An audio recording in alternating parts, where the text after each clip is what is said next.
again, you have 20-point games. You get to play at some of the greatest environments ever, going to Duke, playing against some of the best teams in the country.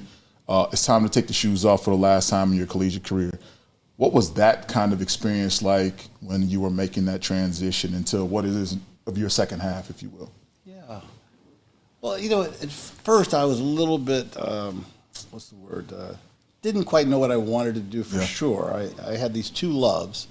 You know, basketball was one, and the other was the stock market. You know, there's a well-told story that every Christmas and every birthday after I was 12, my father bought me stock certificates instead of toys, and forced me to read about the markets and study the markets. And so I sort of fell in love with the stock market. Okay.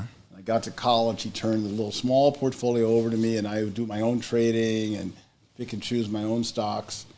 So after senior year, I was trying to decide what to do. I thought, on one hand, I'd like to coach.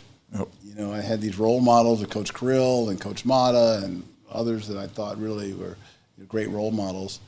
On the other hand, I had this love of the stock market, and my role model was a guy named Stacy Adams, who was the first black stockbroker on LaSalle Street here in Chicago. Wow. You know, now they're called wealth managers, but we were stockbrokers back then.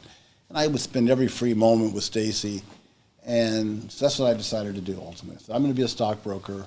I'll spend, go to my second love, and I went to work for a firm called William Blair and Company, which is the largest regional investment banking wealth management firm here in Chicago. I was the first black professional they ever hired. Wow. And it was a great place to learn, a great place to train. But it was a tough call. And if someone had offered me a job as an assistant coach someplace, you're first thing out the door going, huh?